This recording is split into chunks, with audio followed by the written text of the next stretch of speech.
Se, se terminó el mate, mi amor. ¿No hay más?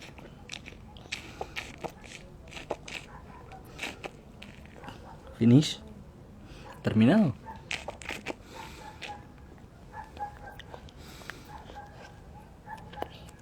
Hola, ¿cómo va? Bueno, se están uniendo. ¿Se escucha bien? Ya está, mi amor, el mate terminó.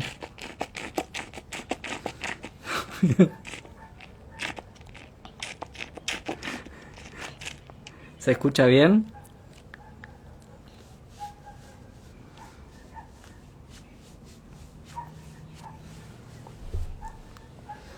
Bueno, anda con mami. Anda con mami, dale.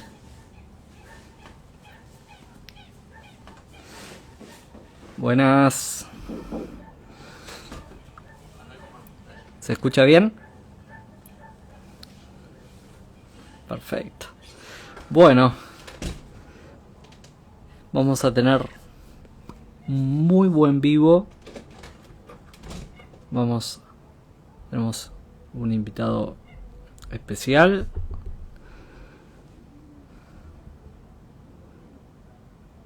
A ver, estamos esperando que se una.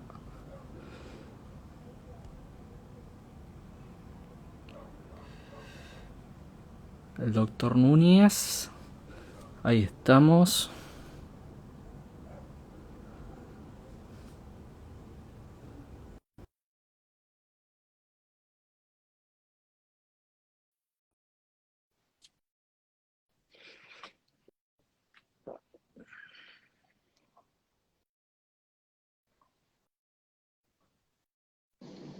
Hola, buenos días. Buenas noches, va. No, buenos Buenas días. noches. Sí, buenas ¿Cómo noches. estás, Mariano? Bien, vos, Fabio, ¿cómo estás? Todo muy bien, todo muy bien. Me alegro, me alegro. Excelente. Bueno, queríamos saber si primero se escucha bien, si se ve bien. Yo estoy haciendo versión verano afuera, Mariano, por una cuestión de temperatura nada más. Está muy bien, está muy bien. Yo estoy acá al lado del aire con los 39 grados de hoy, así que estamos aquí Excelente. adentro. Muy bien.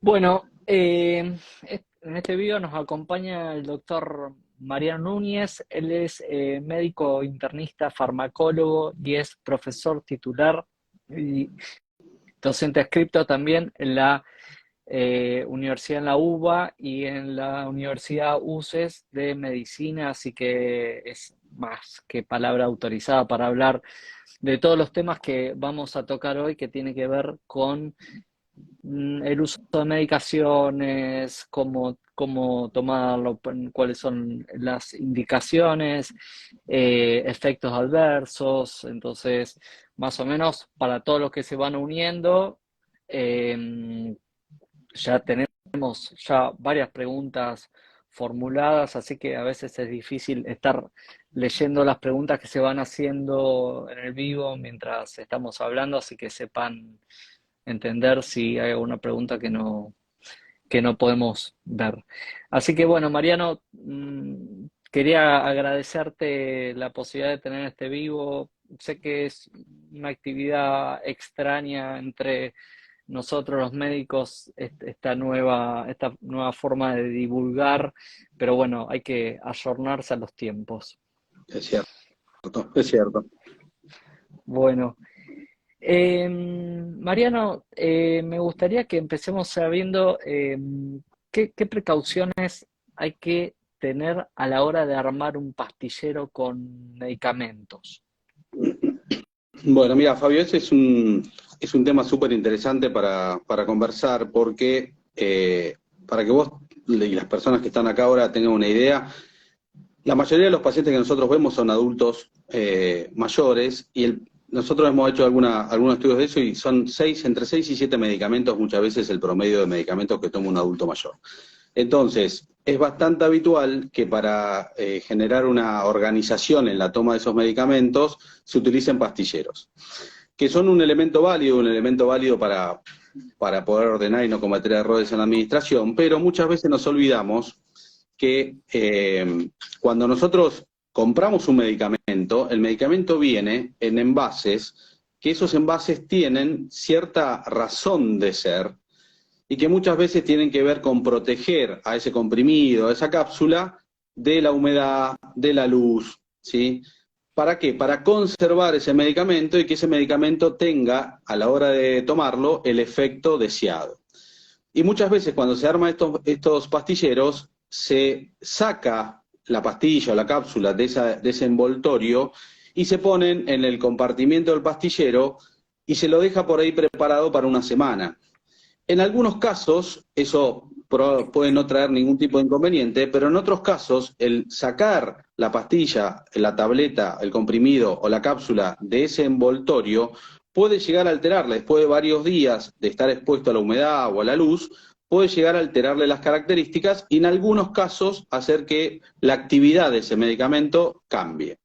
Entonces, es muy importante cuando uno toma un pastillero dos cosas. Primero, tratar de no sacar, salvo que uno esté seguro que no hay ningún inconveniente, no sacar el comprimido o la tableta del blister, digamos, que viene envasado. Sobre todo, los medicamentos que vienen en esos blisters que vienen en aluminio y aluminio, son que uno no ve que hay adentro, ¿sí?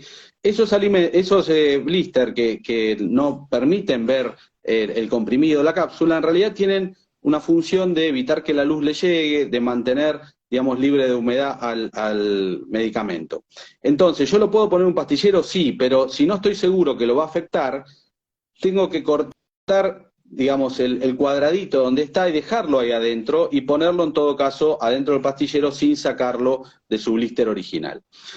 El pastillero, en general, tengo que tratar de guardarlo en algún lugar que no tenga altas temperaturas, y más ahora con lo que está pasando en verano, que estamos teniendo temperaturas tan altas, ni lugares que levanten mucha temperatura, ni lugares que tengan sol directo. Es preferible dejarlos en lugares donde están a la protección de la luz, aunque los dejen en el blister, y en lugares donde sé que no va a haber una temperatura demasiado elevada. Esa es la mejor condición para utilizar un pastillero en forma adecuada. ¿Cuándo eso es importante? Sobre todo cuando uso pastilleros semanales. Si uso un pastillero diario, probablemente no va a tener esta importancia. Pero si uso los pastilleros semanales, donde pongo toda la semana los comprimidos que voy a tomar, en ese caso sí tengo que tomar estas precauciones mucho más en serio, porque puede haber alguna alteración en el resultado de la medicación que estoy tomando. No, excelente. Bueno, yo vi algunos blisters metálicos que vienen recortados, ¿no? Para seleccionar solo de a un comprimido y eso está bueno también para justamente que no pierda las características. Exactamente, exactamente. Muchos de los medicamentos vienen troquelado el blister para poder sacar de a uno el cuadradito y dejarlo sin sacarlo del blister en sí mismo, y eso yo lo puedo poner en un pastillero, ¿sí? Sobre todo, esa precaución, sobre todo, si bien lo ideal es con todos, sí lo tengo que tomar con los medicamentos que vienen en esos blisters que tienen aluminio y aluminio y que yo no veo lo que está dentro. Esos en general son los más críticos para este tipo de cosas. Los que yo veo, el comprimido o veo la cápsula, lo ideal es tampoco sacarlos, pero bueno, probablemente tengan menos importancia porque ahí sí, digamos, la protección que generan es diferente. Bien, excelente. Bueno, ¿dónde guardo los medicamentos? Un poco ya la respuesta está, ¿no? Ujú. Exactamente, sí, sí, los medicamentos no es necesario, salvo que esté claramente indicado, no es necesario guardarlos en la heladera, y en general con guardarlos en algún lugar que no sobrepase los 25 grados, ¿sí? Y que no le dé el sol directo, con eso es suficiente para la gran mayoría de los medicamentos. Obviamente algunos tienen condiciones especiales, pero la gran mayoría con eso estamos bien. Bien. ¿Se pueden cortar los comprimidos, Mariano? Bueno, esa es otra cosa súper importante a tener presente, que inclusive a veces los colegas, digamos, muchas veces tienen esa duda. Los comprimidos en principio, salvo que esté claramente indicado, digamos, que se puede partir en el prospecto o en la información para el paciente que viene adentro de la cajita del medicamento, a priori, si yo no tengo claramente indicado que se puede partir, no hay que partir los medicamentos, ¿sí? El, el medicamento que nosotros les damos para que llegue y actúe tiene que tener todas las características que el farmacéutico desarrolla, lo que nosotros llamamos desarrollo galénico de ese comprimido, que parecen todos iguales, pero no son todos iguales. Cada uno tiene un desarrollo muy particular que está dado para esa droga, ese medicamento, ese fármaco en particular. Si yo rompo ese comprimido, ni que hablar si yo separo una cápsula, lo que puedo llegar a estar haciendo es rompiendo esas características que generó el farmacéutico que lo desarrolló, que en el fondo protegen a la droga también, lo mismo de la humedad, o eventualmente le hacen que se libere en un lugar del intestino donde se tiene que absorber. Entonces, por definición, digamos, uno no debería ni que abrir las cápsulas, ni, digamos, partir los medicamentos, más allá de que vengan ranurados. Se supone que si vienen ranurados, podrían partirse, pero previamente me tendría que fijar si eso está indicado que se puede partir en el prospecto, porque muchas veces pasa que viene con la ranura, pero lo ideal es no ranurarlo, porque, por ejemplo, hay una droga muy famosa que es el enalapril para la presión arterial, ¿sí? Que a veces viene ranurado, pero si yo lo ranuro y lo dejo, por ejemplo, en el pastillero para 7 días, es muy sensible a la humedad, entonces eso le puede cambiar alguna característica. Entonces, más allá de que esté ranurado, lo ideal es no partirlo, salvo que en el prospecto esté dicho que se puede ranurar el comprimido, ¿sí? Excelente explicación. Bueno, sí, un poco también va de la mano del pastillero, ¿no? De estar conservando la mitad que no se tomó, Tal cual, cualquier otra fracción. Bueno, tal cual. ¿hay precauciones especiales al usar analgésicos de venta libre, antiácido de venta libres o alguna otra medicación? Sí, a ver, nosotros siempre tenemos que tener presente que el medicamento de venta libre, donde no hay intervención de un médico, y en algunos casos, lamentablemente, tampoco intervención de un farmacéutico, nosotros sabemos que muchas veces en nuestro país a veces no está la intervención del farmacéutico en forma directa cuando vamos a adquirir un medicamento. Los medicamentos de venta libre en realidad tienen un concepto que tiene que ver con que son, primero, para uso de tiempo muy corto. Por eso van a ver que las presentaciones de venta libre son presentaciones chiquitas. En general traen 5 comprimidos, 10 comprimidos. En general son tratamientos cortos. Pero eso no significa que sean de venta libre que dejan de ser medicamentos con potencialidad de efectos adversos. Entonces, para que tengamos una idea, digamos, los analgésicos de venta libre, el ibuprofeno, el naproxeno, inclusive el diclofenac en dosis bajitas se vende de venta libre, tienen los mismos efectos adversos que el ibuprofeno, que el diclofenac que nosotros prescribimos con una receta. Y para que tengan una idea, los antiinflamatorios que uno dice, bueno, me tomo un ibuprofeno, bueno, me tomo un diclofenac, son una de las principales causas, ¿sí?, de hemorragia digestiva, de internación por efectos adversos, de daños en el riñón. Y cuanto más grande el paciente, mayor edad, más riesgo de estas cosas. Entonces, tenemos que tener presente que el uso de antiinflamatorios no esteroides, aunque sea un ibuprofeno, puede generarme daños potencialmente muy graves. Entonces, si bien están hechos de venta libre para que yo pueda ir y que eventualmente el farmacéutico, profesional farmacéutico me asesore, muchas veces esto no pasa, muchas veces la gente compra ibuprofenos y los toma, y muchas veces ni siquiera le avisa al médico que los está tomando, y ahí es donde aparecen las cosas. Entonces, ojo con los antiinflamatorios no esteroides, sobre todo ibuprofeno, sobre todo el naproxeno, el diclofenac, ¿sí?, estos que se venden de venta libre, que muchas veces los adultos mayores son los más expuestos a esto, y muchas veces los que más tienen dolor son los adultos mayores. Entonces, muchas veces toman estos analgésicos y terminan ya digo, con una úlcera, con una hemorragia digestiva, con el riñón afectado. Entonces, en este sentido tenemos que tener cuidado. Los antiácidos, pasa lo mismo. Los antiácidos, en realidad, si yo los mezclo con algunos medicamentos, por ejemplo, puede hacer pegarse al otro medicamento y hacer que no se absorba. O al cambiar la acidez del estómago, hacer que otro medicamento no se absorba, ¿sí? Entonces, también los antiácidos eventualmente me pueden generar alteraciones cuando, por ejemplo, los administro con otro tipo de medicamento, ¿sí? Entonces, el concepto es que, más allá de que el medicamento sea de venta libre, es un medicamento con efectos adversos que en muchos casos, para que ustedes tengan presente, la principal causa de daño hepático en los Estados Unidos es el paracetamol, el clásico paracetamol que compramos en una farmacia sin receta, ¿sí? Y en Estados Unidos venden las presentaciones de por ahí mucha cantidad de comprimidos y es una de las principales causas de trasplante hepático. Entonces digo, son para tener precaución. ¿Los puedo utilizar de venta libre? Sí, pero digamos, tengo que usarlo por tiempos muy cortos y eventualmente si tengo alguna enfermedad, soy un paciente grande, una persona grande, tengo que consultar con el farmacéutico o consultar con el médico, idealmente con el médico que me atiende, ¿sí? Sensacional.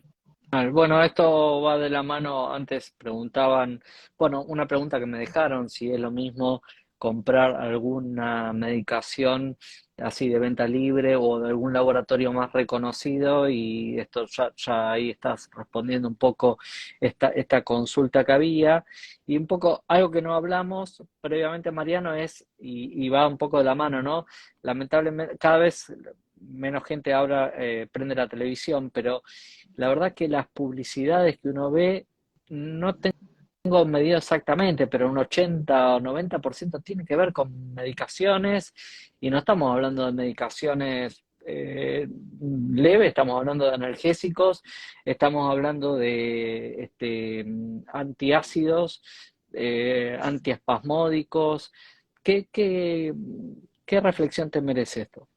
Sí, hay toda la verdad que esa es toda una problemática súper interesante, donde muchas veces uno ve publicidades, como vos decís, Fabio, en la televisión, de medicamentos que inclusive son medicamentos que, por ejemplo, ahora, digamos, hay basta medicación que son para las infecciones vulvovaginales, en comprimidos que se venden de venta libre, y que son medicamentos que potencialmente tienen efectos adversos realmente relevantes, como por ejemplo toxicidad en el hígado, o que son medicamentos que interfieren fuertemente con otro tipo de medicamentos si el paciente está tomando más de una medicación. Entonces, a ver, la publicidad de un medicamento, eh, si bien la ANMAT hace un monitoreo de lo que es la publicidad, muchas veces pasa por la cantidad de publicidad que hay algunos mensajes que no están del todo adecuados para la población general. Yo creo que eso debería haber algún ajuste en relación a la información y digamos, lo que se transmite a la población general en cuanto al uso del medicamento de venta libre, porque muchas veces, hasta mismo en algunas publicidades que he visto, se le transfiere a la persona la capacidad de autodiagnosticarse algo que muchas veces ni siquiera los médicos lo podemos diagnosticar fácilmente y requerimos de algún examen complementario para diagnosticarlo. Y sin embargo, digamos, la publicidad transfiere de que eso se diagnostica fácilmente, que el paciente puede o la persona puede saber si lo que tiene es esto o aquella cosa. Y esa confusión, no solamente por el mal diagnóstico, sino por el uso inadecuado de un medicamento, puede ser muy peligrosa. Entonces, yo creo que ahí hay algunos ajustes que habría que ver, ¿no? Bien, sí, sobre todo, bueno, ahora viste que apareció toda medicación para no absorber hidratos de carbono, pero la propaganda es consumiendo una cantidad importante de hidrato de carbono, ¿no? Intentando que las personas cambien el hábito, es increíble. Así que bueno, por eso yo siempre digo, si eso tuviese el 80% de disminución de la absorción de hidrato de carbono, sería premio Nobel de Sí, Medicina, ¿no? bueno, es Pero permanente, bueno, ¿no? así. Y no exploraste mucho las redes sociales, te digo que es terrible. Bueno, eh, los medicamentos se tienen que tomar siempre con alimentos. No, a ver, los medicamentos, en general, cada uno de los medicamentos tiene una forma de administración y un momento de administración. Si uno tiene que hacer una generalización de esto, siempre eso también en la ficha del prospecto o en la información para el paciente que viene en la cajita, siempre se indica en qué momento hay que tomarlo en relación a los alimentos. Pero si uno tiene que hacer una generalización, pongámosle que uno perdió esa ficha y no se acuerda lo que el médico le dijo, siempre es preferible, es menos probable de que haya que afecte cómo se absorbe ese medicamento y yo lo tomo en ayunas. Siempre en general, como generalización, ¿no? Con todas las problemáticas que tiene una generalización. Pero, digamos, si yo tengo la duda, siempre es preferible tomarlo en ayunas que tomarlo con alimentos, porque si hay algo que va a interferir, en general es el alimento que puede, por los cambios de la acidez del estómago, o porque se adhiera al medicamento, por lo que sea, evita que se disuelva, lo que sea, digamos, es más probable que lo afecte. Ahora, ¿existen medicamentos que necesitan tomarse con alimentos? Sí, existen medicamentos que se deben tomar con alimentos porque eso le mejora de cómo se absorben. Pero en general, si generalizamos, es la menor cantidad de medicamentos los que eso tienen. Por suerte, para la gran mayoría de hoy de los medicamentos que tenemos, los tomemos con o sin alimentos, en cuanto a cómo se absorbe, no hay tanta interferencia. Ahora, después tenemos medicamentos específicos, sí, que van a necesitar tomarlo en ayunas, sí que algunos van a necesitar con medicamento específicamente, ¿ok? Pero si uno no lo sabe, siempre mejor en ayunas, digamos, sin contenido de alimento en el estómago, y después ver específicamente su alimento, cómo interfiere con el medicamento que toma, ¿no? Buenísimo. ¿Puedo tomar polivitamínicos con otros medicamentos? Y te agrego, ¿hace falta que tomemos polivitamínicos? Bueno, ese es otro de los grandes tópicos interesantes. A ver, necesitamos tomar polivitamínicos. A ver, hoy nosotros en medicina nos basamos en la evidencia científica, ¿sí? Entonces, como a veces uno le dice a los pacientes, si uno tiene una alimentación variada y una alimentación completa, en general no requiere ningún tipo de polivitamínico. Es así. Entonces, las vitaminas uno las adquiere con una alimentación adecuada y con eso el organismo regula lo necesario para la gran mayoría de las vitaminas, salvo alguna en particular que por ahí puede tener alguna mayor dificultad en alguna etapa de la vida. Pero, como la vitamina D, por ahí que en algunos casos la absorción es menor. Pero la realidad es que si uno se alimenta bien, no necesita. La evidencia científica no avala el uso de los polivitamínicos en forma generalizada para las personas para sentir un bienestar. No, digamos, no hay evidencia que demuestre que el uso de usar polivitamínicos en una persona sana, sin déficit vitamínico y con una alimentación variada, digamos, aporte realmente un valor médico adicional. ¿Sí? Esa es la realidad. ¿Puedo tomar polivitamínicos con otros medicamentos? En general, como concepto, como poder se puede, pero siempre tengo que tener presente que los vitamínicos vienen con minerales adentro, la mayoría son polivitamínicos con minerales, con magnesio, con zinc, con un montón de minerales adentro, y los minerales casi siempre a priori yo tengo que tener presente que lo más probable es que se peguen al medicamento que estoy tomando y no lo dejen absorber. Entonces, ¿puedo tomar medicamentos con vitamínicos? Sí puedo, pero tengo que alejar la toma. Los polivitamínicos tendría que alejarlos, ¿sí? Por lo menos 2 horas antes o 4 horas después de la toma de cualquier otro medicamento para estar seguro de que no va a interferir con la absorción de medicamento para la presión, de mi medicamento para el colesterol, de mi antibiótico, lo que sea. ¿Sí? Después puede haber algún medicamento que no pasa nada, sí, puede haber, pero en principio uno tiene que asumir que si tomo una vitamina con minerales con un medicamento le puede afectar lo que se absorbe y funcionar peor, menos en general el medicamento que tomo. Excelente. Bueno, vas a necesitar agua, porque te debe dejar la garganta seca, Mariano, ¿no? Eh, Arranquemos con algunas medicaciones y después me gustaría algún par de reflexiones al final. Si querés, hablamos algo de la fitoterapia, que no habíamos intercambiado, a ver cuál es tu opinión.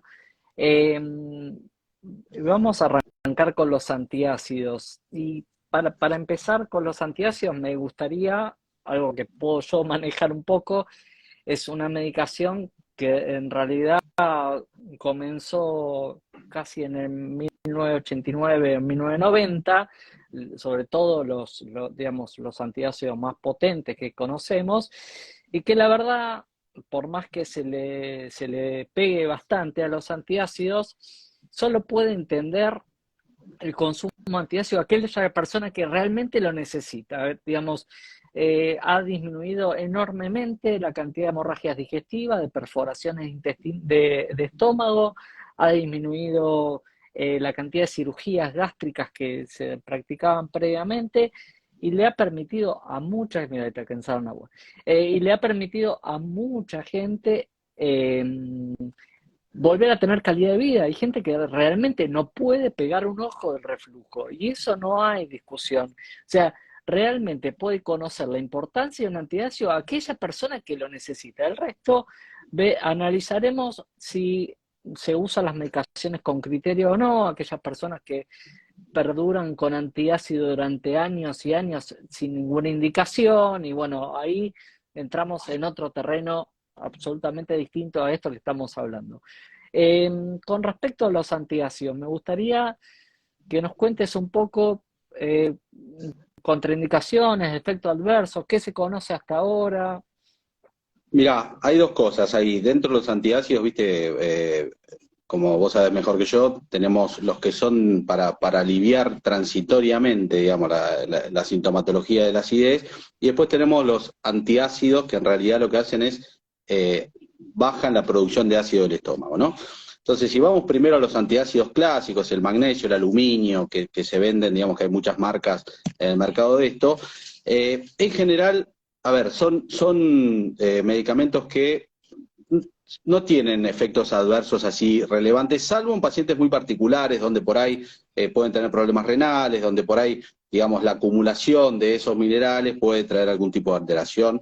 Fuera de esto que decíamos, de la interacción con otros medicamentos, de estas cosas que decíamos, en general, son los efectos adversos que tienen pueden ser alguna cosa relacionada con o acelerar el tránsito digestivo, pero en general son más de interacciones con otros medicamentos que de efectos adversos propios de la medicación. Lo que sí, me parece que en esto es súper importante entender, es que como decíamos recién, son para alivio transitorio. Si yo estoy utilizando un antiácido de ese estilo y lo tengo que estar tomando en forma repetida, tengo que ir al médico, al gastroenterólogo o al clínico que me atiende, porque la estrategia tiene que ser otra, ¿sí? Porque primero hay que ver por qué tengo todo el tiempo acidez, y segundo, esa no va a ser la mejor estrategia, porque tengo que usar una estrategia mucho más efectiva como hoy existen. Entonces ese es el primer concepto que me parece, que a veces uno ve que hay personas que toman antiácidos 7, 8 por día, y digamos, esa persona tiene que ir al médico a que le haga una estrategia diferente. Después tenemos los otros que también hay de venta libre, que son los que bloquean la producción de ácido, que también hoy sabemos, después de muchos años de uso, que son medicamentos súper efectivos y que son medicamentos, como vos bien decías, que han mejorado la posibilidad de que muchos pacientes mejoren su calidad de vida en el sentido de que le cortan la sintomatología. ¿Son de venta libre? ¿Por qué? Porque son seguros y sí, si no, no podrían ser de venta libre. Ahora, son, como decíamos antes, como cualquier medicamento de venta libre, para uso corto. Si yo tengo, digamos, uso corto, probablemente no voy a tener efectos adversos y son, digamos, medicamentos que tienen muy buena tolerancia en cuanto al efecto adverso. Ahora, si yo voy y compro otra cajita, voy a otra cajita y resulta que hace 2 meses que vengo tomando sin ningún tipo de supervisión, bueno, primero ahí puede pasar que estoy ocultando algo que no me están diagnosticando y eso es peligroso. Y segundo, ahí sí donde pueden aparecer algunos efectos adversos que en principio controlados por un médico no son relevantes, porque la verdad que son drogas muy seguras, ¿sí? Pero que, bueno, requieren algún tipo. ¿Existen algún tipo de efecto adverso relevante? Algunos bastante discutidos, de qué pasa con, digamos, si el hecho de que se generen pólipos gástricos que se generan, qué implicancia tiene a largo plazo, probablemente hasta ahora sabemos que no tiene demasiada implicancia. Digamos, a ver, puede bajar un poco la absorción de alguna vitamina, como la B12, puede pasar. ¿Qué implicancia tiene eso? Probablemente tampoco ninguna a largo plazo si la controla en forma periódica. La absorción de algunos minerales, que también, ¿qué implicancia tiene? Probablemente ninguna si el médico me lo controla a largo plazo. Entonces, en general, después las otras que tienen que ver con cambios de las bacterias del intestino, y eso también, estando controlado, eso es una cosa que el médico conoce y lo controla. Entonces, como concepto de venta libre, los que son para bloquear la producción de ácido son muy efectivos y el paciente cuando los toma también tiene que saber que los tiene que tomar. No es un antiácido como el otro que lo tomo y a los 15 minutos tengo alivio. Lo que hacen es bloquear la producción del ácido. Entonces lo tengo que tomar en un horario que me sirva para bloquear y no actúan en forma inmediata. Por más que yo me tomo un omeprazol, digamos, no me hace efecto a la media hora, me tomo otro, tampoco me va a hacer efecto. Entonces, requieren su tiempo para actuar y el momento de administración, que en general es matinal antes del desayuno. Ahora, también por corto periodo de tiempo para lo que tiene que ver con venta libre, para lo que es el médico hoy en día lo puede usar en forma crónica, hay diferentes formas de utilizarlo, a demanda, intermitente, más continuo, eso lo decidirá el médico, y la realidad que pasan los años de uso y sabemos que los efectos adversos que tiene, la verdad es que ninguno ha logrado demostrar que tenga un efecto adverso realmente relevante para, digamos, la salud del paciente. Obviamente, algún paciente puede tener un efecto adverso, sí, como todo medicamento, pero como forma general, los efectos adversos de los pólipos gástricos, de estas cosas de absorción, eventualmente de la atrofia de la mucosa gástrica, estas cosas en general no han demostrado que desde el punto de vista clínico tengan una relevancia como el beneficio que tiene el uso de este tipo de medicamentos, ¿no? Brillante, bueno, lo terminaste ahí. Es digamos, cuando hay una indicación, no hay discusión alguna. Así que, excelente. Bueno, y vamos con un tema controversial, que es la levotiroxina. Y viene un poco de la mano también de los antiácidos. Vamos, me gusta que interactuemos bien acá, conociendo cuál es la acción, porque pobre, recibo pacientes que se levantan a las 4 de la mañana para tomar la levo, para a la hora o 2 horas tomar el antiácido, para después empezar a desayunar. Entonces, me gustaría que desmitifiquemos varias cosas y que quede claro, me parece que sos la persona indicada para hablar de esto. Bien, a ver, con la levotiroxina, digamos, hay algunas cosas que, como vos decís, hay que entender. ¿Por qué la levotiroxina se toma en ayunas? Sí, se toman ayunas. ¿Por qué se toman ayunas? En realidad, cuando yo tomo un alimento, como decíamos antes, puedo tener dos efectos del alimento sobre un medicamento. Una es que se pegue al medicamento y no lo deje absorber porque se pegó. Y la segunda es que me cambia la acidez del estómago, ¿sí? Cuando yo tomo un medicamento, en general, lo que hace es me sube el ácido del estómago, ¿sí? Eventualmente me lo puede subir dependiendo del momento, pero digamos, me lo va a cambiar por lo menos, ¿sí? Entonces, la realidad es que el comprimidito de levotiroxina, todos los medicamentos en realidad, están diseñados para que el comprimido, la cápsula, se disuelva y libere el medicamento a un nivel de acidez, que nosotros llamamos pH, a un nivel de acidez que depende de cada parte del intestino. Cada parte del intestino tiene diferentes, digamos, diferentes acideces, digamos, diferentes pHs, ¿sí? Entonces, cuando me cambia, me saca la acidez, digamos, el estómago con alimento, ese comprimido de levotiroxina se disuelve más lento, entonces libera diferente cantidad de lo que está estudiado de ese comprimido de levotiroxina. Cuando yo tomo un antiácido, pasa lo mismo, el antiácido me quita la acidez, por eso se llama antiácido, me quita la acidez del estómago. Entonces, esa tableta de levotiroxina se va a desintegrar, se va a disolver a una velocidad diferente. Entonces no va a liberar la droga, la levotiroxina en sí misma, en las cantidades que si lo tomo en ayunas. Y la levotiroxina está estudiada, las dosis que yo le digo, bueno, use 100 microgramos, use 75 microgramos, están estudiadas para cuando ese comprimido se disuelve perfectamente bien y para eso necesita acidez del estómago. Entonces, ¿la tengo que tomar en ayunas? Sí. ¿Cuánto tiempo? Y bueno, a ver, el tiempo suficiente para que se pueda disolver y pase el estómago. Por eso en general se dice una hora antes. Si es antes de la hora, está bien, puede ser. Si se levantó el paciente a orinar a las 5 de la mañana y lo tomó, bien. Uno dice, bueno, mínimamente una hora, ¿para qué? Para que el estómago esté ácido, para que el estómago disuelva y para que el estómago deje salir del estómago hacia el intestino esa levotiroxina del comprimido que se disolvió. Si yo tomo un antiácido, que es como estos de aluminio, y eso no solamente me sube la acidez, sino que se va a pegar, como les decía antes, y va a tener doble efecto. Entonces, nunca puedo tomar ningún otro medicamento que sea un mineral, que sea algo que se pegue con la levotiroxina por ese riesgo. ¿Qué pasa con los antiácidos tipo omeprazol y eso? ¿Yo lo podría tomar con la levotiroxina en el momento? Sí, porque el problema del efecto que me bajan la absorción de la levotiroxina tiene que ver con que me suben la acidez del estómago, o sea, me quitan la acidez y me hacen que el pH sea más alto. Entonces, el comprimido de levotiroxina, cuando tomo un omeprazol o cualquiera de ellos, sobre todo cuando lo tomo en forma repetida, como el estómago deja de ser ácido, el comprimido se disuelve menos, entonces se libera menos levotiroxina de ese comprimido que tomé. Entonces yo por en vez tomé 100 y en vez de recibir 100 termino recibiendo, no sé, por decir algo, 70. Entonces, ¿lo puedo tomar con el antiácido? No, no con el antiácido del tipo el aluminio y el magnesio, sino con un omeprazol en el mismo momento, podría tomarlo, no me va a interferir. Sí me puede interferir con el omeprazol o cualquiera de ellos cuando empiece a bloquearme el ácido, porque, como dije recién, si el estómago está menos ácido, el comprimido de levotiroxina se disuelve menos, entonces libera menos levotiroxina que si lo tomara en ayunas o con el estómago con mucha acidez, ¿sí? No sé si fui claro en eso. Sí, entonces, y si hablamos de un antiácido de acción más prolongada, uno lo que debería hacer es estar dosando la hormona permanentemente para ajustar la dosis de la levotiroxina, ¿no? Sí, uno por ejemplo, vamos a un ejemplo que vos tenés un paciente que le vas a dar, no sé, 8 semanas de bloqueo del ácido.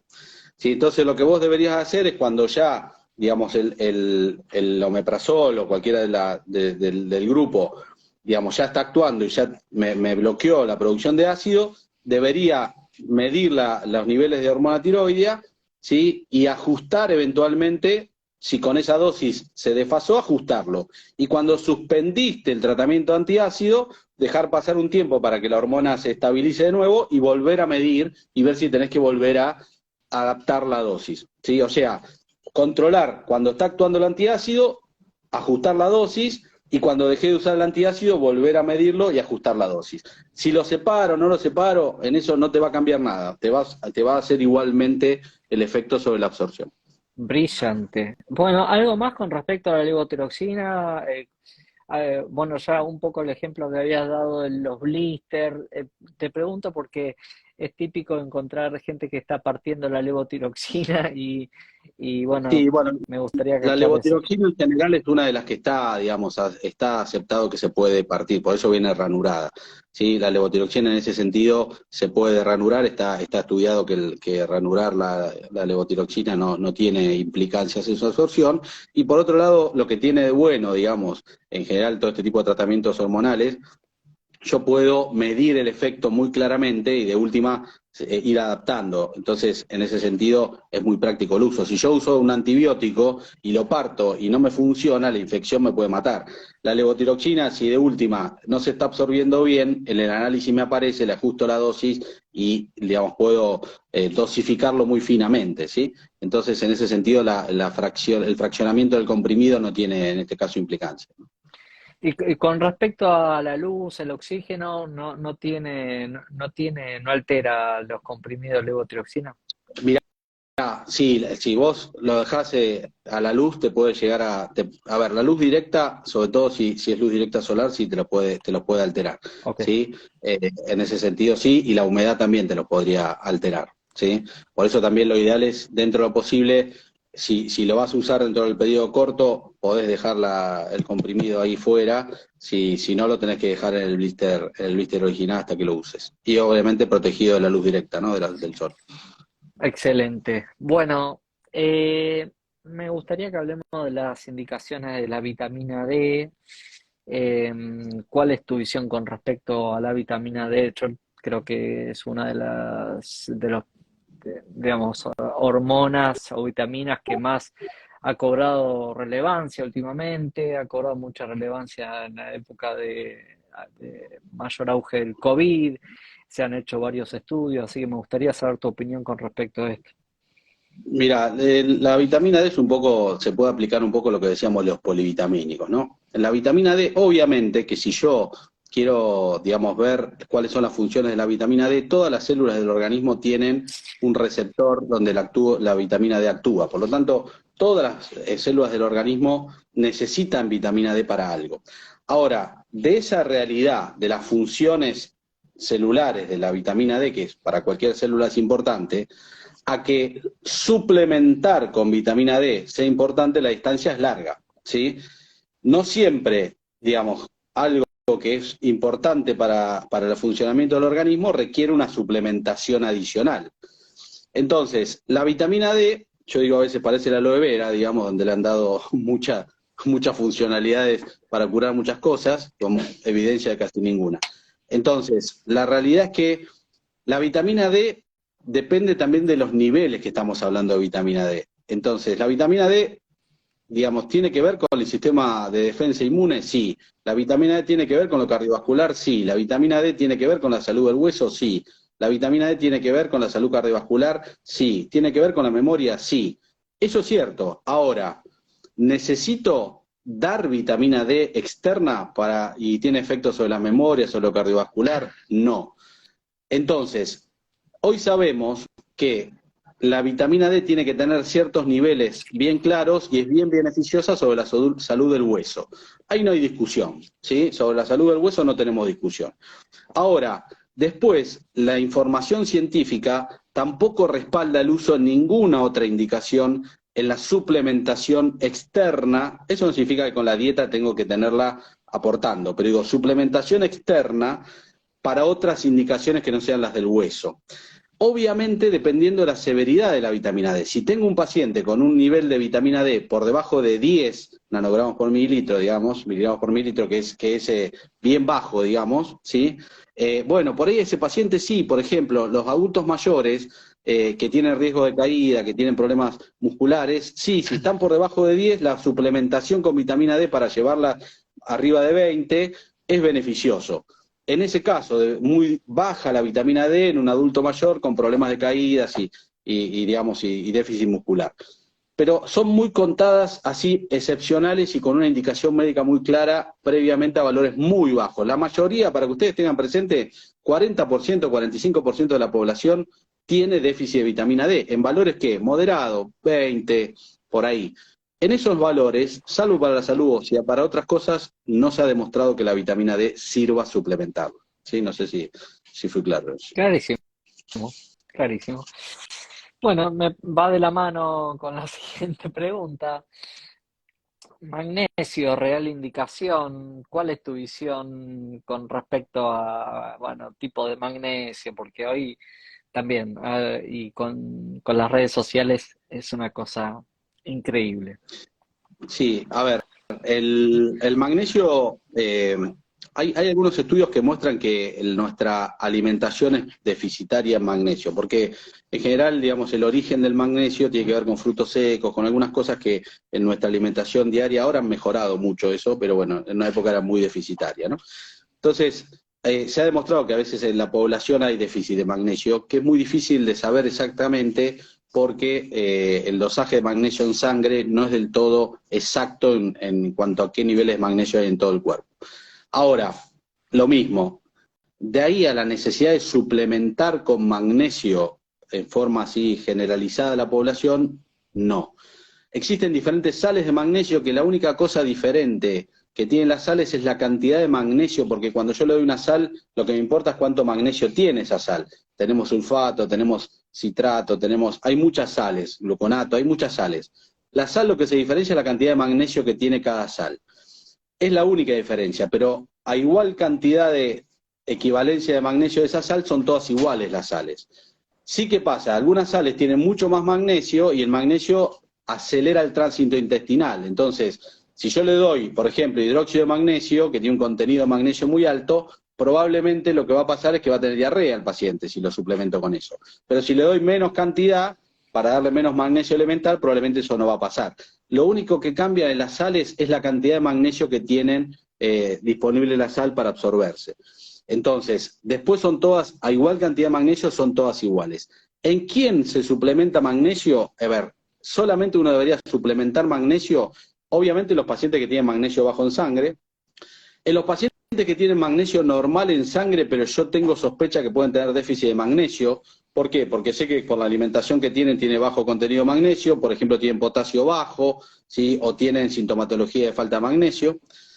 Y particularmente sí, el magnesio, por ejemplo, hay algunos trabajos interesantes que muestran que en pacientes diabéticos tipo 2 con unas dietas muy deficitarias, con mucho contenido de harina refinada, etcétera, a veces la falta de magnesio ayuda a la insulinoresistencia. Entonces, a veces yo particularmente en algunos pacientes diabéticos tipo 2 que no terminan de regular su metabolismo y que sospecho que pueda haber déficit de magnesio, a veces lo suplemento.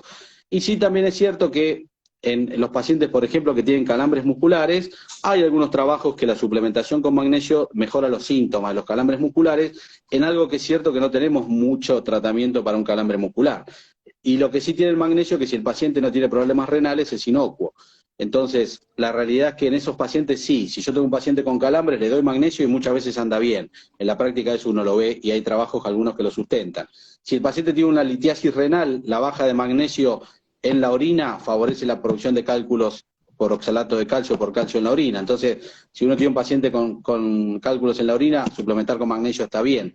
Yo particularmente en pacientes diabéticos tipo 2, que no terminan de regular su metabolismo y que tienen una dieta baja en magnesio, a veces lo suplemento también. Si tienen baja de potasio, por ejemplo, a veces uno lo suplementa porque la baja de la baja de magnesio favorece que el potasio no suba, pero así generalizada, no. ¿Sí? Generalizada no. Excelente. No, cobró el papel de milagroso últimamente el magnesio, ¿viste? Bueno, volviendo a, perdón, una cosita que me olvidé, la vitamina D, en relación al COVID que vos decías, salió hace poco, digamos, que se llegó a la conclusión de un trabajo científico que estaban estudiando que la suplementación con vitamina D no cambió para nada el pronóstico de la evolución del COVID. Digamos, ya eso se demostró claramente. Digamos, si bien es cierto que desde el punto de vista teórico interviene la inmunidad y las defensas, la suplementación no sirvió para nada, no cambió nada la evolución del COVID si le daba o no le daba vitamina D, así que eso también está más que claro. brillante. Eh, con respecto a la vitamina B12, ¿cuál, digamos, cuál crees que es la real indicación? ¿Crees que hay que dosarlo siempre? No, a ver, la vitamina B12 también es otra cosa que es muy argentino, esto de utilizar vitamina B12 para cuando el paciente tiene algún síntoma de compromiso del nervio. Entonces, a ver, la vitamina B12 hay situaciones que sí claramente hay que dosarla, que son, por ejemplo, las personas que son vegetarianas, las personas, y ni que hablar las veganas, ¿no? En eso, claramente, recordemos que la vitamina B12, el origen es origen animal, que son los que pueden sintetizar vitamina B12. Entonces, en esos hay que dosarlos y claramente si está deficitarios hay que suplementarlos e inclusive a veces, digamos, en los veganos hay que suplementarlo independientemente de que no esté baja porque sabemos que si no la van a tener baja. Después, en relación a dosarla en forma generalizada, no. ¿En quién uno la dosa? En pacientes que sí habría que dosarla, en pacientes, por ejemplo, que tienen trastornos de tipo de la memoria, que uno sospecha que hay un déficit cognitivo, que le llamamos nosotros, porque a veces el déficit de B12 es una causa de trastorno cognitivo y si lo corrijo mejoro, o en pacientes que toman medicamentos que pueden disminuir la absorción de vitamina B12. Por ejemplo, yo particularmente, los pacientes tratados con omeprazol o inhibidores de la producción de ácido, por lo menos una vez por año le mido la vitamina B12. En pacientes diabéticos, por ejemplo, que usan metformina, la metformina en algunos pacientes a largo plazo también puede disminuir la absorción de B12, entonces eso yo lo mido y si tiene déficit la suplemento. Sí, pero en general, salvo o que tenga un trastorno, alguna gastritis que no le permita absorberla, pero si no, así también, generalizado dosaje de B12 no es necesario y suplementación generalizada menos, ¿sí? Menos. La suplementación de B12, fundamentalmente, yo la uso en estas situaciones y lo que está indicado en esas situaciones, pacientes que déficit nutricionales porque no consumen alimentos que tengan B12 o eventualmente pacientes que requieran, digamos, tratamiento de un déficit particular. Es cierto que a veces cuando yo doy, digamos, complejos B, vitaminas del complejo B, tiene cierto estímulo del apetito, en dosis altas, sí, a veces uno lo usa para pacientes que están con algo de déficit de apetito, y esto a veces uno usa complejo B en dosis más altas y uno ve que tienen cierto efecto sobre la apertura de la... No, no engordan, como dicen los pacientes, engorda la vitamina, no, no engorda, pero a veces sí estimula un poquito el apetito, entonces en esos casos a veces uno lo usa. En otros casos, la verdad que dar vitamina B por darla o medirla por medirla, no. Excelente. Bueno, hierro. Eh, con respecto al hierro, la mayor de las dudas es modificación de y no hablamos de lo que es la biodisponibilidad, si también son la persona indicada para definir lo que es biodisponibilidad. La biodisponibilidad, para decirlo sencillo, es cuánto de lo que yo tomo se me absorbe. Esa es la definición más sencilla, ¿sí? Si yo tomo 100 miligramos de hierro, bueno, ¿cuánto de ese hierro se me termina absorbiendo y llega a la sangre para actuar, ¿no? Eso es la biodisponibilidad. Cuando yo doy un medicamento ya está preestablecido en general cuánto se va a absorber. El que desarrolló el fármaco sabe de lo que da, cuánto, digamos, se va a absorber a esa dosis, a esa cantidad que le doy, y hay situaciones que me la bajan, entonces que se puede absorber más o menos, que aumenta la biodisponibilidad, que me baja la biodisponibilidad. El hierro en general necesita también condiciones ácidas para absorberse, se absorbe mejor en condiciones ácidas. Entonces, por eso en general el hierro, más allá de las sales, después hay un tema de sales también, dependiendo de qué sal tiene más contenido de hierro, y cuanto más contenido de hierro, peor tolerancia gastrointestinal en general. Pero bueno, en general como concepto el hierro se absorbe mejor en condiciones ácidas gástricas. Entonces, cualquier situación que me aumente, digamos, también me baje la acidez del estómago, me aumente el pH, va a hacer que el hierro se absorba menos. Por eso el hierro se suele tomar en ayunas y tiene que estar alejado de cualquier otra situación que tenga contenido en el estómago para que lo mismo que pasaba con la levotiroxina no se pegue, ¿sí? Y se absorba mejor. Ahora, cuando lo tomo en ayunas me mejora la biodisponibilidad, tiene buena, la biodisponibilidad mejor, pero la tolerancia es peor. Entonces, a veces uno lo que hace es, bueno, mira, tomalo alejado del alimento, si no lo toleras bien, incorporás al alimento, con eso sabés que me baja la biodisponibilidad del hierro, pero la tolerancia es mejor. Entonces, eso en general, digamos, la biodisponibilidad, o sea, cuánto se absorbe del hierro, baja si lo doy con un alimento, baja si lo doy con un antiácido, baja si el hierro lo doy en conjunto con algo que se pega, como los antiácidos que decíamos recién, el aluminio o el magnesio, si lo doy con calcio, en conjunto con el calcio, todo eso hace que baje. Entonces tiene que ser en ayunas, alejado de las comidas el hierro. Si no lo tolera bien, lo incorporo, sabiendo que eso me va a bajar la cantidad que se absorbe, ¿no? Bien, ¿y qué hay con respecto a tomarlo con cítrico, con jugos naturales de cítricos? Bueno, a ver, en eso es conflictiva la información en relación.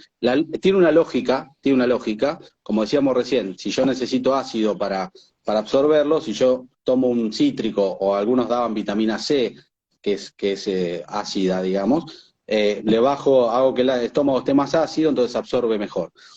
Es conflictivo eso. La verdad es que no se justifica hacerlo en una forma generalizada, no se justifica. Porque la realidad es que, a ver, a veces uno lo dice, bueno, tomar un jugo de naranja media horita antes no mata a nadie, es más que nada el trabajo de hacerse un jugo de naranja y si le mejora la absorción se la mejora. Ahora, ¿eso es mandatorio hacer? Para nada, sí, para nada. La verdad es que los trabajos no muestran que eso me cambie mucho el efecto del hierro si lo tomo en ayunas y lo administro en ayunas. Excelente. Te prometo que queda poco, Mariano, porque te voy Tranquilo, está a interesante, otro. estoy divertido, así que dale. Bien, y otra vez vamos a hablar de indicaciones precisas, porque también, a ver, la gente se queja de la sobreprescripción a veces y entiendo que y la gente busca la facilidad y si vos recién hablabas de los suplementos, a mí me gusta que el paciente asuma un cambio de hábito y que obviamente que tiene que priorizar la alimentación sobre un suplemento, pero vamos a hablar un poco de lo que son los hiperlipemiantes, por ejemplo, que digamos, a veces con un par de puntos por encima del valor de referencia, hay médicos que directamente indican saber realmente cuál es la indicación, cuáles son los efectos adversos, porque son muy conocidos, tienen mucha fama. Mira, es interesante eso también. Las drogas para el colesterol que más se usan son las que nosotros llamamos estatinas, ¿sí? Simvastatina, rosuvastatina, torvastatina, ¿sí? Eh, Como grupo son las drogas que tal vez mayor beneficio han generado en la salud cardiovascular de los pacientes de los últimos, digamos, 40 años, ¿sí? De hecho, hoy podemos decir que la aspirina del hoy, digamos, lo que era la aspirina, tomar una aspirineta antes, hoy es tomar una estatina. Y con bastante grado de certeza de que eso es así. Ahora, ¿por eso todo el mundo tiene que tomar una estatina? No. En realidad, lo adecuado en esto es, digamos, evaluar cuál es el riesgo cardiovascular. Hoy uno no trata el colesterol por sí mismo. Como a veces uno le dice a los estudiantes cuando da clase, digamos, a ver, bajar el colesterol por bajar el colesterol, digamos, no es el objetivo. El objetivo es disminuirle a ese paciente que tiene riesgo de tener un cuadro cardiovascular, un infarto cerebral, problemas cardiovasculares, bajarle ese riesgo en el tiempo. Entonces, no es lo mismo, si yo soy un fumador de dos atados, soy hipertenso, diabético, ese colesterol, el valor de ese colesterol de ese paciente es totalmente diferente a lo que necesito que otro que por ahí hace ejercicio, no fuma, mantiene peso, se come adecuadamente. Entonces, por ahí uno necesita una estatina y el otro no, con el mismo valor de colesterol. Entonces, hoy uno debería guiar a quién usarlo no por el valor de colesterol, sino por qué paciente tengo adelante. Primer concepto en relación a eso. Si el paciente tiene riesgo cardiovascular aumentado, está claramente establecido cuándo le tengo que dar una estatina, ¿sí? Y para eso hay calculadoras, ¿sí? Uno a veces lo hace a ojo, o si no puede usar calculadoras de cuál es el riesgo cardiovascular dentro de 10 años de esa persona que tengo adelante. Por ahí uno va con 140 de colesterol malo, el LDL, y otro va con 180 cuando empiezo estatinas. Eso va a depender de qué paciente tengo adelante. El otro, si lo tengo que tomar, el beneficio es muy alto, porque si en ese paciente el riesgo de una inflamación del hígado, como tienen las estatinas, una inflamación de los músculos, que es muy bajo y en general en casi todos los pacientes es reversible cuando bajo la dosis o cuando lo suspendo, en muy pocos pacientes hay daños severos, muy pocos, muy pocos, si se usa bien. Entonces el efecto favorable en ese paciente es muchísimo mayor que los efectos adversos que son raros y en general reversibles y que recontra conocidos porque hace mucho que los usamos. Ahora, la otra cosa que yo muchas veces les explico a los pacientes, que existen pacientes que yo uso la estatina aunque tenga colesterol normal, ¿sí? ¿Y por qué es eso? Porque si vos tuviste un infarto, ya tuviste un infarto, las estatinas no solamente te bajan el colesterol, sino que te protegen la pared de tu arteria, que es la que después lleva a que el colesterol se pegue y se tape. Y aunque vos no tengas colesterol muy elevado, inclusive en valores normales, vos vas a recibir una estatina. Y eso es importante que el médico se lo explique, porque a uno se le pasa que el paciente lo deja de tomar si yo tengo el colesterol normal, ¿para qué me lo dieron? No, te lo di porque te estoy protegiendo tu arteria, aunque tu colesterol sea normal. Eso se llama efecto pleiotrópico, las estatinas, de protección del endotelio. Entonces, ¿quién la tiene que tomar? El paciente que realmente tiene riesgo cardiovascular aumentado, y en eso el beneficio es absoluto y los efectos adversos son absolutamente, digamos, poco frecuentes en relación a la cantidad que se usa y absolutamente manejables y reversibles con los cambios de dosis o suspensión, ¿sí? O los pacientes con enfermedad ya establecida, que ya tuvieron un infarto, ¿sí? En algún lado, que aunque no tengan colesterol elevado, igualmente uno se los da porque, como decíamos antes, las nuevas pirinetas, ¿sí? Brillante. Cabe aclarar, no lo dijimos al principio, no tenemos ningún tipo de conflicto de interés. Esto no lo está auspiciando ninguna farmacéutica ni nada, porque se especula todo el tiempo con eso, Mariano, No, lamentablemente. por eso no hablamos de marca ni hablamos de nada. Eso es común a las estatinas, ¿sí? Después el médico elegirá qué estatina quiere usar, digamos, en eso, digamos, como vos decís, no hay ningún tipo de conflicto de interés. Esto es, digamos, basado en lo que científicamente uno debe hacer, ¿no? Bueno, hacen una pregunta muy interesante: ¿cómo manejar los dolores musculares con respecto a las estatinas? Bueno, a ver, hoy por hoy Perdón. la única Sí. cosa real de los dolores musculares por las estatinas, la única cosa real es eventualmente si el dolor, digamos, es una cosa que está generando, porque uno puede tener dolor e inflamación muscular o solamente inflamación muscular. Entonces, si es solamente dolor y no hay mucha inflamación muscular, que eso puede ser peligroso, dependerá de el paciente cuánto le dificulta su calidad de vida y qué importante es la estatina para él, ¿sí? ¿Cómo se maneja? Bajando la dosis, ¿sí? La coenzima Q, van a haber cosas por ahí dando vuelta. La realidad es que comprobado que sirva para disminuir los dolores musculares, la realidad es que solamente es disminuir la dosis, hay estrategia de usar días alternos, digamos, cambiar de estatina, hay algunas estatinas que producen un poco más de frecuencia de dolor muscular que otras, digamos, hay diferentes estrategias médicas para eso, pero suplementar con algo para bajar los dolores musculares, no. Si el dolor es tan intenso que requiere un analgésico, eso no es, digamos, médicamente válido usar un medicamento que requiere otro medicamento para calmar el efecto adverso. Eso se llama, es una escalera de tratamiento del efecto adverso que es inadecuada. Entonces, si el paciente tiene tanto dolor como para necesitar un analgésico, tengo que bajar la dosis y si no la tolera, suspenderla, ¿sí? Y ver qué otra estrategia uso. Pero la única forma de mejorar el dolor muscular, si realmente es intenso, es disminuyendo la dosis o cambiando eventualmente de estatina, a ver si con otra estatina tiene menos dolor muscular. Otra cosa de suplementación, no. Justamente hablando de eso, ¿no? Recibimos un paciente la semana pasada de San Juan que estaba medicado con justa razón con medicaciones neurológicas, y era una medicación tras otra, y el paciente llegó con criterios de una pseudoobstrucción intestinal y estaba tan, pero tan medicado, que eran todos efectos adversos de medicación y se solucionaba con otra medicación. Y lo que le decíamos es que había que empezar a sacar medicaciones, que justamente lo que le estaba pasando era efecto adverso tras efecto adverso, que iba a Ujú. encontrar la solución, pero bueno, bueno, no Tal todo el cual, mundo tiene el mismo criterio. tal cual. Bueno, antihipertensivos, ¿algo para decir de los antihipertensivos?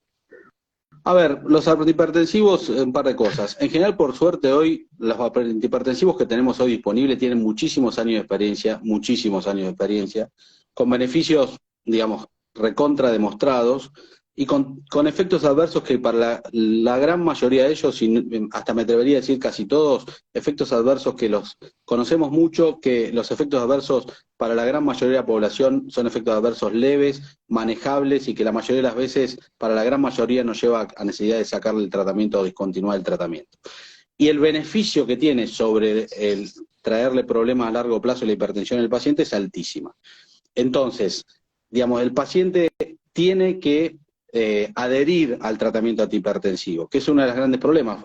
Hoy se sabe que muchos de los hipertensos no están diagnosticados y los diagnosticados no están tratados porque o no le dieron tratamiento o porque no adhieren al tratamiento. Entonces, tienen que utilizarlo. La segunda cosa que los pacientes muchas veces hacen mal es decir, empecé a tomar la medicación, tengo la presión normal, entonces ahora no tomo más, ¿sí?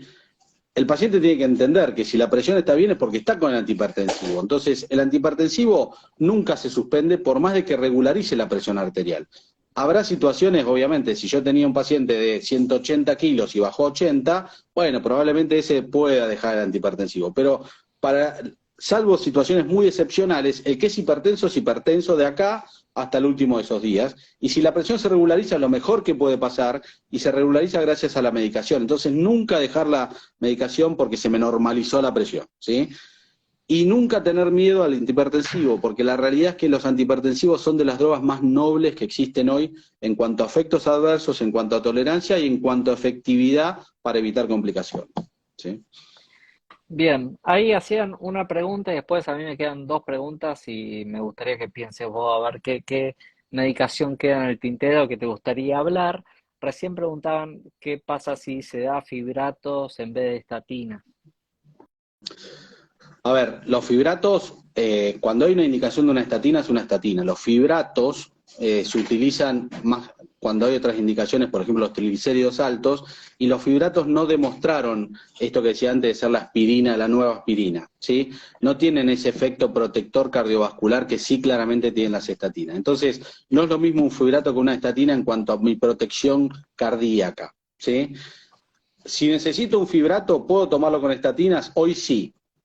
No todos los fibratos, pero los fibratos que hoy tenemos de uso más habitual, los viejos fibratos de hace 10, 15 años atrás, no se podían usar con estatinas. Hoy, los fibratos que hoy se utilizan, que básicamente es el fenofibrato, el que se usa más masivamente, claramente hay estudios que demuestran que se pueden usar con estatinas, ¿sí? Se pueden combinar, obviamente, si el paciente tiene la indicación, si tiene una indicación clara para usar un fibrato.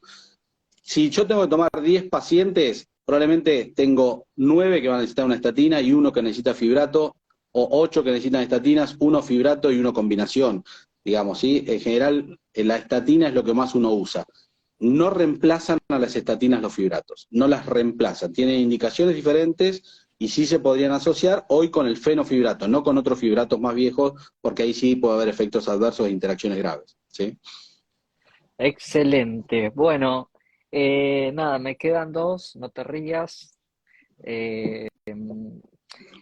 En realidad, a ver, tampoco es motivo el tema de la fitoterapia, porque es un tema complejo y a veces cuesta que la gente entienda que obviamente que hay plantas que tienen acción farmacológica. El tema es que, y justamente me gusta preguntártelo a vos, que estás tan sólido con la medicación, no hay ensayos con respecto a qué produce tal planta a veces y son de venta libre y hay, a ver, hemos tenido más de una vez hepatitis agudas tóxicas por fitoterapia y pacientes que terminan trasplantándose por una estupidez. Entonces, me gustaría que hables un poco de esto, que eh, muchas veces hay fitoterapia que sí tienen acción, pero que no hay ensayos clínicos, que para eso están los ensayos, ¿no?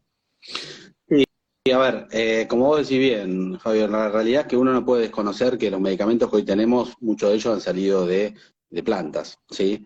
Que después se han sintetizado, algunos inclusive hoy siguen extrayéndose de plantas. Pero la realidad es que para uno poder utilizar algo con una indicación y para tratar de tener un resultado, eso tiene que haber sido estudiado. Y como vos decís bien, los fitoterápicos, pocos fitoterápicos tienen estudios científicos que documenten, primero que la acción es la que tienen, y segundo que la seguridad a la cantidad que uso es seguro. Por otro lado, salvo en países como por ahí Alemania, donde tienen mucha historia de, digamos, del uso de fitoterápicos y esto, donde tienen regulaciones específicas para eso, para los fitoterápicos en general, digo, en general, digamos, las evaluaciones de las autoridades sanitarias que regulan los tratamientos farmacológicos, que también tendrían que estar los fitoterápicos ahí, no tienen la misma, no hacen la misma evaluación de los fitoterápicos que se venden de venta libre por ahí, porque muchas veces no pasan por registros oficiales. Entonces, no requieren registros oficiales. Entonces, la realidad es, ¿cuál es el principal problema de la fitoterapia? Que yo no sé qué estoy tomando. Ese es el gran problema. Porque hay algunas hierbas que son tóxicas, como vos bien decís, ¿sí? Que están directamente prohibidas. Hay otras hierbas que en cantidades pequeñas y en la dosis adecuada por ahí no son tóxicas, con efectos terapéuticos que pueden estar o no demostrados, pero no son tóxicas, pero que si yo subo la cantidad empiezan a ser tóxicas. Entonces, la calidad y la cantidad del principio activo, o sea, de lo que actúa de ese fitoterápico, al no estar regulado, depende de la pureza de la raíz, donde los traigo, digamos, con qué técnica los traigo, qué uso de extractor del principio activo, cómo lo compacto. Digamos, hay un montón de situaciones que hacen que en la industria farmacéutica está regulado, ahí no está regulado. Entonces yo puedo usar, digamos, el mismo fitoterápico de dos orígenes distintos y uno tener muchísimo más cantidad de la hierba o del principio activo de la hierba y es tóxico. Entonces, ese es el gran problema de los fitoterápicos. ¿Los fitoterápicos sirven? Algunos probablemente sí. ¿Los fitoterápicos son efectivos? Algunos probablemente sí. ¿Cuál es la problemática? Que no tienen la rigurosidad, ¿sí? Para asegurarme cuáles son. Algunos lo tienen, no digo que todos, ¿no? Pero no tengo esa rigurosidad para saber, este sí, a esta cantidad y este producto en particular sé que tiene la cantidad que dice, sé que si lo uso como me dice puedo tener un efecto y es seguro, sobre todo lo seguro, porque de última yo uso algo que no tiene efecto pero no me daña, bueno, gastaré dinero como a veces le digo a los pacientes, pero si yo uso algo que no solamente no me sirve, sino que me daña, ahí está el problema. Y el problema del fitoterápico es que muchas veces no tiene esa estandarización que sí tienen los medicamentos clásicos y las regulaciones que rigen un medicamento clásico, ¿no? Sí, eso en definitiva es lo más importante, pues después está el chamullo de que, bueno, que esto te hace, te mejora la memoria, te mejora el hígado, te mejora la piel, te mejora la vista, sin saber realmente qué acción no está estudiado, aceites medicinales y otras cosas que la verdad que nadie niega que pueda tener acciones, pero no están estudiados. Bueno, mira, en esto del aceite es interesante lo que me decís en relación a, por ejemplo, el cannabis, que está hoy, sabemos que está el cannabis con toda la discusión, que es una discusión aparte del cannabis en sí mismo. Pero lo que voy es, digamos, se han analizado en la facultad los aceites de cannabis, por esto de la no regulación estoy hablando, ¿no? De que nadie los regula. Ahora ha habido regulaciones y se está avanzando en eso, se ha avanzado bastante, pero al principio, digamos, no había regulaciones y se han dosado en la facultad los aceites y había algunos que eran aceite de cocina, había algunos que no tenían ni siquiera principio activo, ¿sí? Entonces, algunos eran realmente aceite de cocina. Entonces, esa es la problemática cuando yo utilizo algo que no tiene una regulación atrás que me garantiza la calidad de lo que estoy usando y me garantiza la seguridad de lo que estoy usando. Así como tenía aceite de cocina, podría haber tenido ácido muriático y por ahí me terminaba dañando. Entonces, esa es la gran problemática cuando yo utilizo algo que quiero lograr un efecto terapéutico de algo que no tiene las estandarizaciones suficientes para estar seguro de que lo que uso, pongámosle, saquemos la efectividad, que para nosotros es súper importante, pero saquémosla, pero por lo menos que sea seguro, ¿sí? Ese es el principal tema para mí a tener presente, ¿no? Excelente. Bueno, ahora sí, eh, colágeno. ¿Cuál es tu opinión del colágeno? Colágeno. A ver, también, el colágeno pasa lo mismo. Yo siempre digo, cuando un medicamento para llegar a hacer efecto tiene que absorberse, ¿sí? Tiene que absorberse. Primero tiene que absorberse. Si yo quiero que algo llegue a hacer efecto a nivel de todo el organismo, se tiene que absorber. Entonces, lo primero que tiene que tener el colágeno es asegurar la absorción. Y muchos, y te diría la gran mayoría de los colágenos que andan dando vuelta, probablemente el estómago me lo destruyó.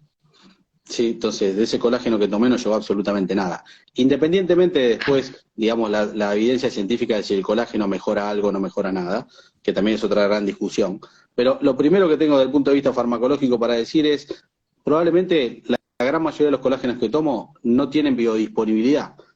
¿sí? No se absorben. Entonces, lo que estoy tomando lo voy a eliminar, porque no llegó nada. Y si no llega nada, no tiene acción.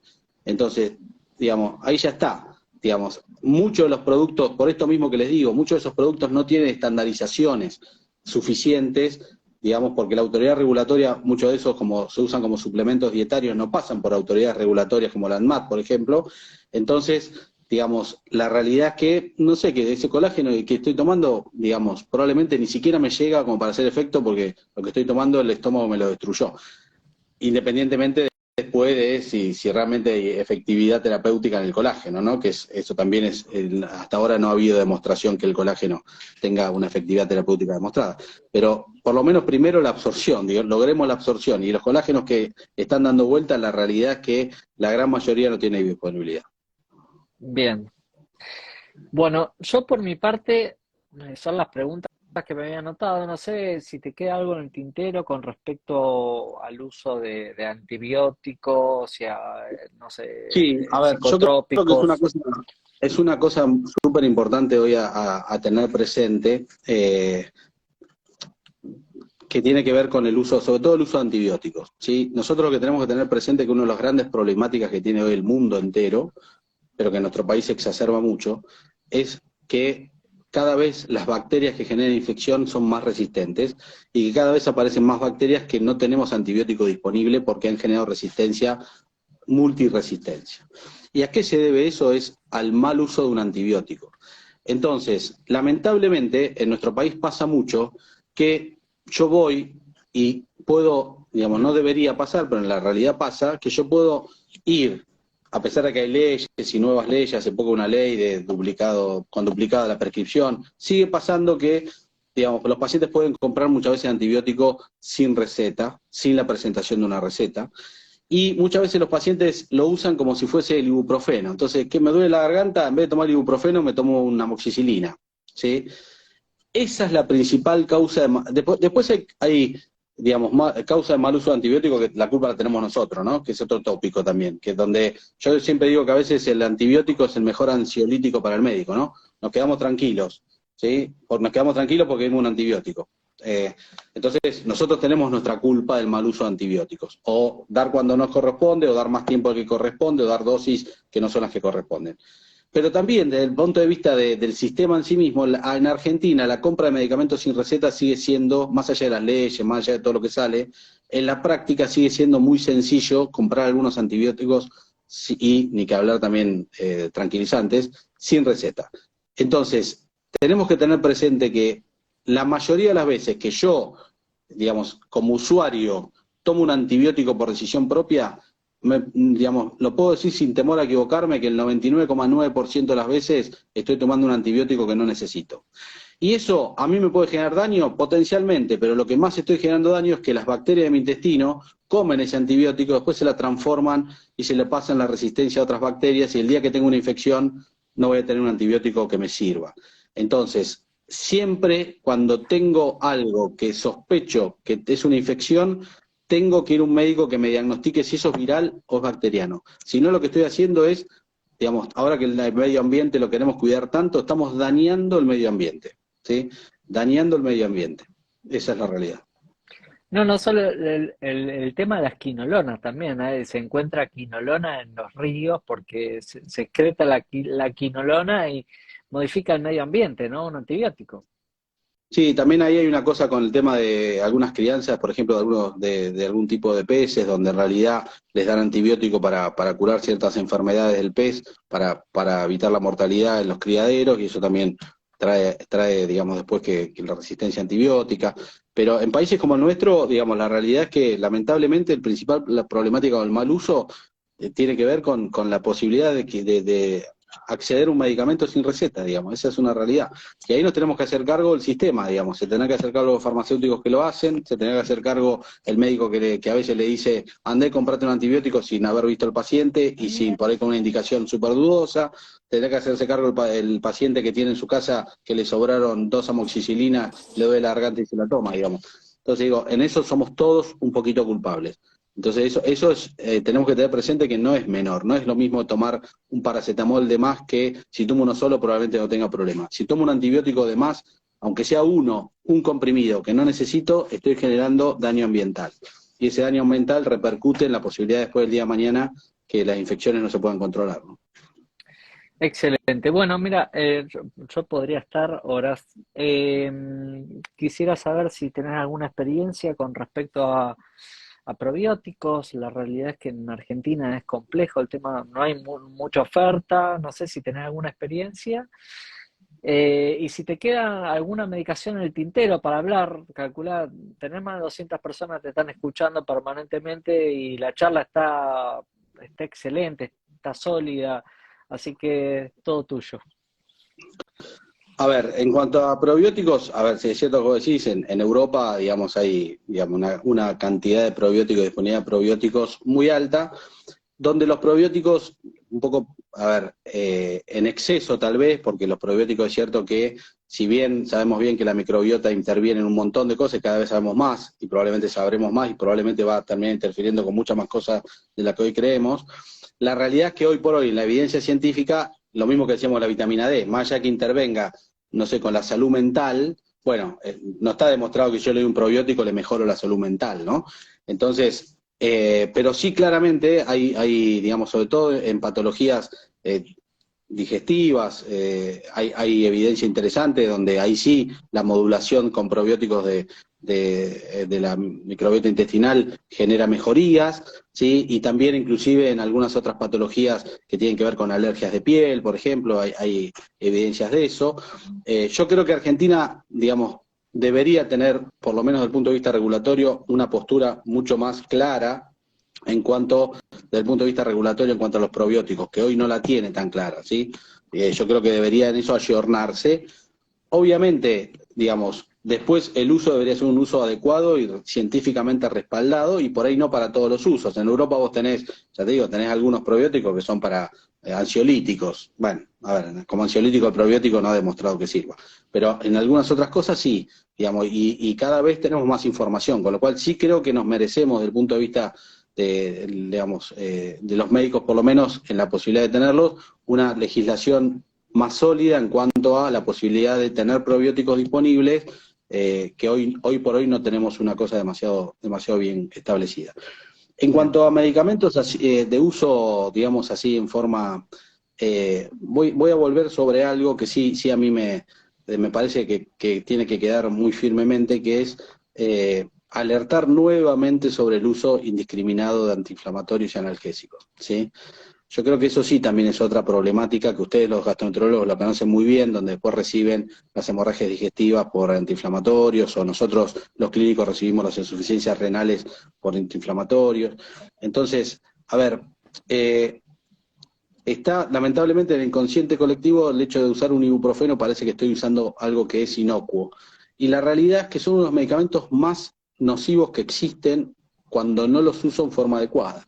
Y lamentablemente el uso de venta libre, digamos, quita un poquito la barrera del paciente que puede tener miedo a tener alguna cosa. Entonces ahí ojo con eso, digamos, uno tiene que ser muy cuidadoso en el uso de un antiinflamatorio no esteroide, muy cuidadoso en ese sentido, y sobre todo en los adultos mayores. Controlen eso porque la realidad es que uno lo ve habitualmente, que por ahí hay gente mayor que tiene dolor por su artrosis, lógicamente, y que por ahí tiene cajas y cajas de ibuprofeno en la casa, que la usan y trae inconvenientes con los antihipertensivos, interacciones, efectos adversos en el estómago, en el riñón.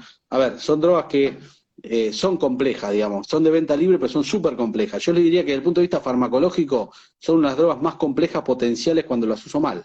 Si yo tengo que hablar de un fármaco que a mí me preocupa, son los antiinflamatorios, porque están vistos como cosas muy simples y mal utilizadas, son de los más complejos que existen. Tienen interacciones, tienen mucho daño potencial de efecto adverso cuando los utilizo en forma inadecuada, tienen mucha interacción con drogas de uso habitual. Entonces, ojo con eso. Yo creo que ahí es donde más tenemos que tomar conciencia en esto del uso indiscriminado de venta libre y sin control de un analgésico antiinflamatorio. Brillante. Una pregunta y termino. Psicotrópicos, digamos, algo para decir con respecto, sé que es una pregunta muy amplia, pero algo para decir, porque ahí escuchaba, ahí leía digamos, la toma de ansiolíticos de forma indiscriminada también, hoy es más sencillo conseguir cualquier tipo de ansiolítico y la realidad es que también ahí intervenimos los médicos, ¿no? Porque lamentablemente en el consultorio es más fácil decir que tiene intestino irritable y el paciente se va con un ansiolítico que realmente escucharlo, ¿no? Así que, ¿alguna opinión con respecto a esto? Sí, a ver, ahí hay una temática también interesante. Nosotros con un grupo de Rosario que trabajaba con nosotros, yo había estudiado en un pueblito de Rosario que había una sola farmacia, el consumo de tranquilizantes, de ansiolíticos clásicos, el clonazepam, el alprazolam, ¿sí? Y daba que el 80% de la población de ese pueblo utilizaba, utilizaba algún ansiolítico, contando los niños también. ¿Sí? No porque tomaban los niños, sino porque había tanto consumo que daba como que hasta los niños tomaban ansiolíticos, ¿no? Yo creo que ahí los grandes culpables somos los médicos, ahí sí somos los médicos, y después el sistema que permite lo mismo que los antibióticos. Hoy en día vas y conseguís, digamos, un ansiolítico también, de forma muy sencilla. Entonces, eso también es el sistema, digamos, y ahí sí yo no puedo culpar a las personas, porque los ansiolíticos, a los pacientes, porque los ansiolíticos, la realidad es que en las situaciones que hoy vivimos de estrés y esto, donde nos cuesta dormir, donde estamos, tienen su efecto y el paciente se siente mejor con un ansiolítico. Entonces, ahí las problemáticas somos los médicos que, como vos decís bien, en una época había una escuela muy fuerte en decir, bueno, tenés síntomas gastrointestinales, tomate un tranquilizante combinado con otra cosa, o en cardiología pasaba mucho que sos hipertensos por estrés, en vez de dar un antihipertensivo, se daba un tranquilizante, digamos. Entonces, eso después es muy difícil de sacar, porque son drogas que son eficaces, pues la gente se siente mejor, son drogas que en dosis bajas la verdad que la tolerancia es buena, pero el problema es cuando yo la sostengo en el tiempo, tienen dos problemas. Uno, que con la dosis que tengo, todo el mundo que lo usa lo sabe, ya hay, el 0,25 ya no me alcanza, vamos con 0,5. Y en algún momento todos nos volvemos adultos mayores. Y ahí es donde empieza el problema, ¿sí? Entonces, si yo vengo de los 50 años tomando un clonazepam, voy a empezar en 0,25 y probablemente cuando llegue a los 75 voy a necesitar 2 miligramos.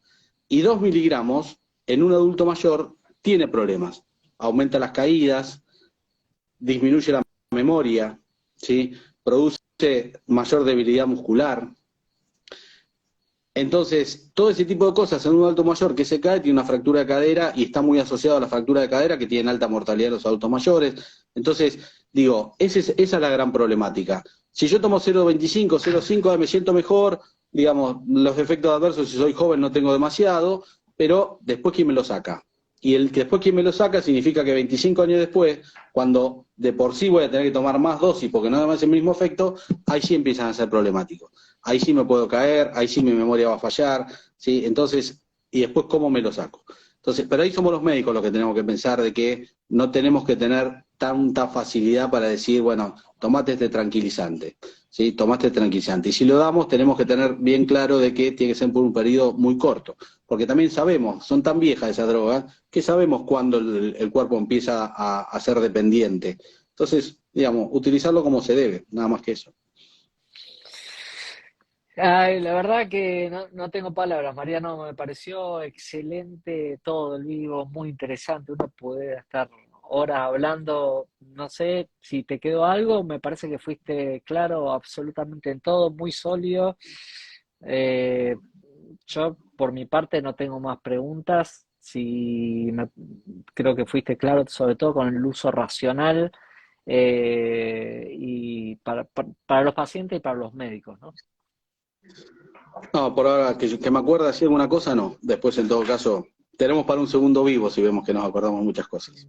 Dale, Ah, yo sí, también sin me duda. estuvo interesante. A mí me gusta mucho esto de las charlas y los debates de esto, me gustan, digamos, me entusiasman y me entretienen. Así que en eso ha sido un gusto, te agradezco vos la invitación también en pensar en invitarme para esto. Así que bueno, nada, habrá un segundo vivo si es que surgen nuevos temas. Excelente. Bueno, mil gracias, Mariano. Perdón por Muy bien. robarte tanto tiempo, pero estos mensajes para que llegue a la gente también es muy importante. Que andes muy bien. Cuídense todos. Nos vemos. Gracias a todos. Hasta luego. Chao, chao. Chao, chao.